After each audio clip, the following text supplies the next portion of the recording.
Selamat pagi saudara-saudari yang terkasih dalam Kristus. Mari kita mengawali hari baru Kamis 4 Maret 2021 dengan mendengarkan firman Tuhan yang diambil dari Injil Lukas bab 16 ayat 19 sampai dengan 31. Tuhan bersamamu. Inilah Injil Yesus Kristus menurut Lukas. Sekali peristiwa, Yesus berkata kepada murid-muridnya, ada seorang kaya yang selalu berpakaian jubah ungu dan kain halus, dan setiap hari ia bersukaria dalam kemewahan. Dan ada seorang pengemis bernama Lazarus, badannya penuh dengan borok. Ia berbaring dekat pintu rumah orang kaya itu, dan ingin menghilangkan lapar dengan apa yang jatuh dari meja orang kaya itu. Malahan anjing-anjing datang menjilati boroknya. Kemudian matilah orang miskin itu, lalu dibawa oleh malaikat-malaikat ke pangkuan Abraham. Orang kaya itu juga mati, lalu dikubur. Sementara menderita sengsara di alam maut, ia memandang ke atas, dan dari jauh dilihatnya Abraham dengan Lazarus duduk di pangkuannya.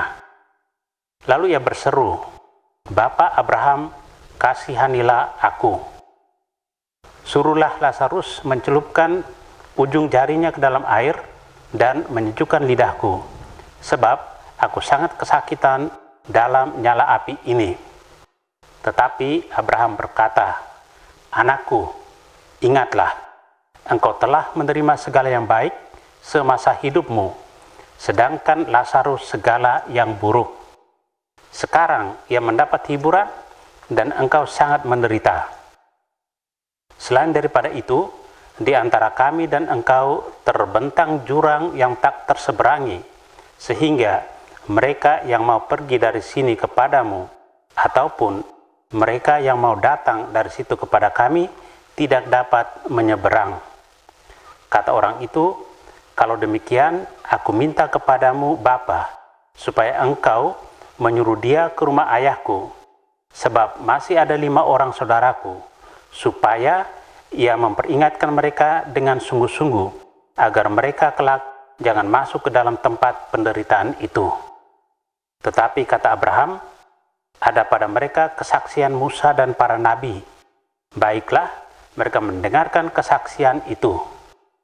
Jawab orang itu, tidak, Bapak Abraham, tetapi jika ada seorang yang datang dari antara orang mati kepada mereka, mereka akan bertobat.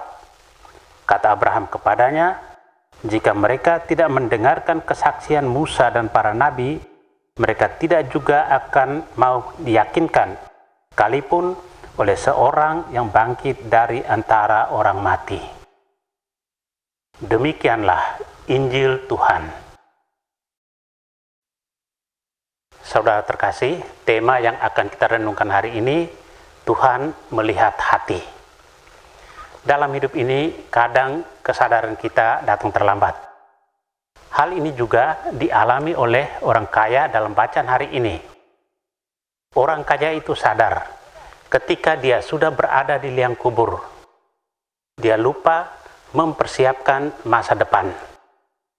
Dengan perumpamaan tentang Lazarus yang miskin dan orang kaya yang tidak selamat, Yesus menghendaki supaya kita memperhatikan pengalaman sehari-hari yang membahasakan pesan keselamatan Allah dan keberpihakannya pada orang-orang yang menderita.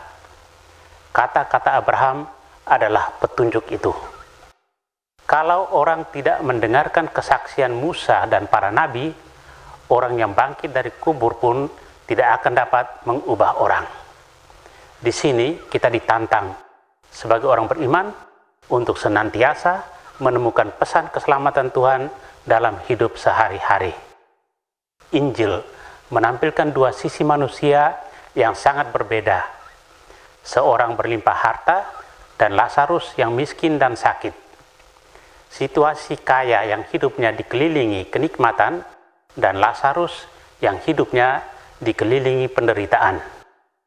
Suasana hati si kaya yang dipenuhi dengan kesombongan dan keangkuhan dan suasana hati Lazarus yang diwarnai dengan kerendahan hati supaya mendapat belas kasih Allah. Gambaran si kaya dan Lazarus merupakan gambaran dunia saat ini di mana ada banyak jurang pemisah antar sesama. Saudara yang terkasih, Yesus mengingatkan kita sejak di dunia ini harus berubah dan bertobat, jangan menunggu. Jangan mengharapkan suatu kejadian yang luar biasa untuk bertobat. Semua pengajaran yang diterima, baik dengan membaca kitab suci maupun melalui pengajaran gereja, menjadi masukan berharga. Karena itu, jangan mengabaikan apalagi dilupakan. Semuanya akan berpengaruh bagi hidup kita sekarang ini. Sejak di dunia ini, kita mempersiapkan hidup di akhirat, kemana kita akan melangkah. Masa Prapaskah sebagai masa pertobatan, mau berbenah diri dalam perilaku hidup kita. Semoga kesempatan yang Tuhan berikan menjadi saluran berkat bagi sesama. Amin. Marilah berdoa. Tuhan, terima kasih atas anugerah hari baru. Terima kasih atas perlindungan malam tadi. Terima kasih atas kesehatan badan dan jiwa. Tuhan, betapa besar cinta-Mu kepada kami. Engkau selalu menanti kedatangan kami, walau kami sering sibuk dengan hal-hal yang tidak berguna. Kami sadar bahwa Engkau yang menjadi tujuan hidup kami. Kristus terang dunia, berkatilah keluarga-keluarga kami, jadikanlah kami alat kasih-Mu, dan pantaskanlah kami menjadi hamba-Mu yang setia. Amin. Tuhan bersamamu. Semoga keluarga kita, orang-orang yang kita kasih dan doakan, seluruh aktivitas kita hari ini dilindungi, dibimbing, dan diberkati oleh Allah yang Maha Kuasa, Bapa dan Putra dan Roh Kudus. Amin.